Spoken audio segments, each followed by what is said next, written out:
10年100亿美元，对钟云秋来说，基本等于所有家业灰飞烟灭了。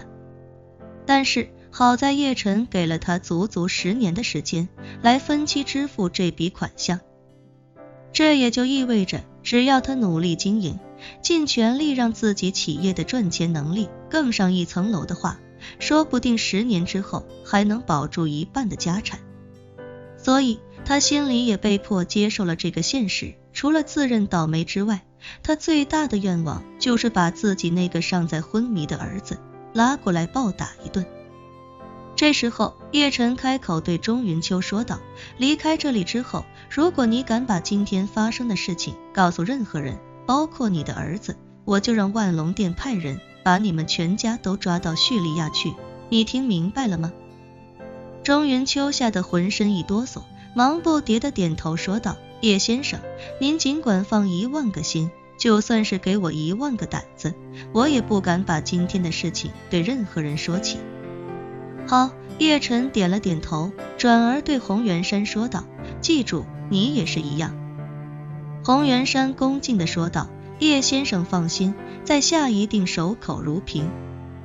叶晨看了他一眼，淡淡道，你那个嘴咧那么大，我是真不知道你怎么守口如瓶，不过多余的话我也不想说，如果你把今天的事情泄露出去，那你的下场就和钟云秋一样。洪元山知道惶恐地说道，叶先生，在下就算是死，也不会把今天的事情透露出去。叶晨满意的微微点头，开口道，一会儿等我走了之后，找一个信得过的医院，把你的嘴角缝上，其他人都会被送到叙利亚去，所以没人知道你今天在这里的遭遇。不过从今往后，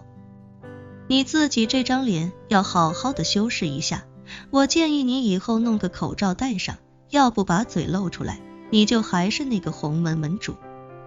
是，谢谢叶先生宽宏大量。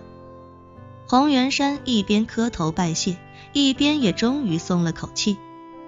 他最害怕的就是今天的事情传出去之后，自己这个洪门门主将彻底失去威严。出来混的人其实没几个讲义气的，他们反而都非常势利。你今天得势了，他们一个个都像条狗一样围在你身边，殷勤的摇尾巴转圈圈。可一旦你哪天失势了，他们不但会立刻跟你划清界限，甚至有的人还会反过来呲着牙猛咬你一口。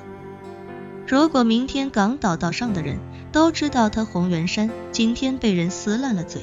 那他洪门麾下数千小弟恐怕一夜之间就能跑掉99%。但是只要能够守得住这个秘密，那他明天还是洪门门主。唯一的区别就是今天在场的是100多个小弟将彻底失踪。不过这对他来说根本算不得什么。别看他只不过是个帮派老大，但他心里很清楚一将功成万骨枯的道理，一脚踏空损失100来个小弟，对他来说根本算不得什么。叶晨看着洪元山淡淡道，你的个人资产要在明天晚上之前捐献出去，你不得留任何一套房子、一辆车，甚至1分钱，听明白了吗？洪元山哭丧着脸道，先生，您好歹给在下留一套房子，不能让在下60多岁的年纪居无定所啊。叶晨冷声道，据我所知，你洪名下不但有夜店，还有酒店，我只是让你把你个人名下的资产捐出去，又没说让你把洪门所有的资产也都捐出去，你怎么可能居无定所？洪元山无奈，只能老老实实的说道，听明白了，在下一定照办。叶晨又道，还有，你的第一笔10亿美元要在3日内支付到位，如果万隆店在3日之内没有收到这笔钱，那我就为你试问，你听明白了吗？洪元山点头如捣蒜的连声说道，叶先生放心，在下已经听明白了，3日之内一定把这笔钱支付到万隆店的账户上，如果这笔钱有任何延迟的话，我就大义灭亲，亲手砍了我这个干儿子。钟云秋脸都绿了，哭丧着脸说道，干爹您放心，不用3日，我2日之内就把这笔钱打给您。叶晨微微一笑，又对万破军说道，破军，以后每年的这个时候注意查收这笔经费，如果经费超时未到，一定要第一时间派人找到相关责任人问责。万破军一个刚刚迈入暗境的高手，按理说内心和精神都很强大了，但依旧被叶晨这一手秀得目瞪口呆，良久都没回过神来。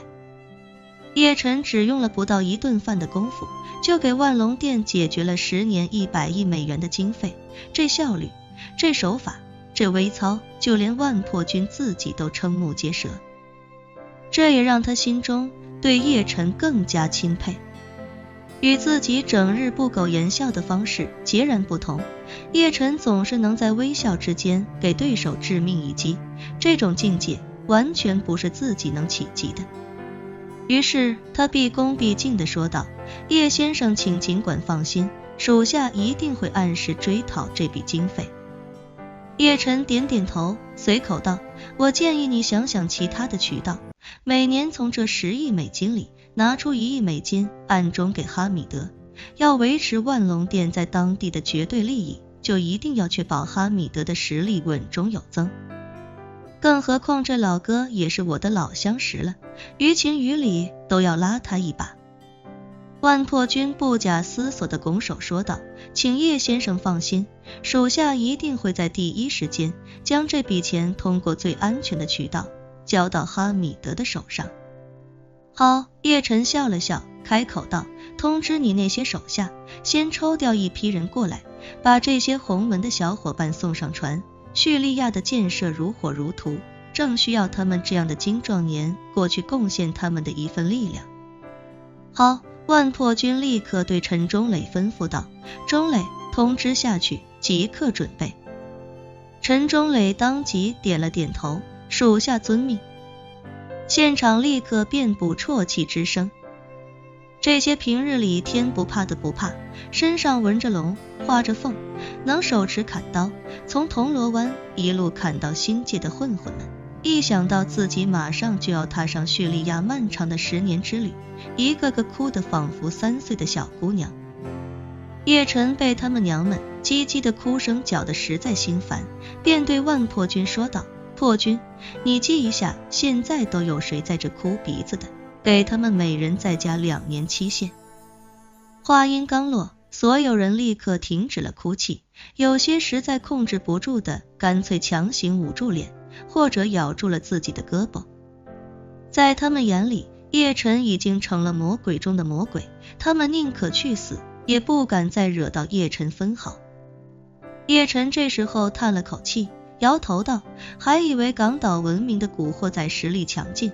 没想到连一个回合都撑不过来，真是大失所望，没意思，我先撤了。说罢，他看向一旁依旧满脸骇然的刘家辉，笑着说道，刘先生，按咱们之前计划的，我晚上住宁家还方便吧？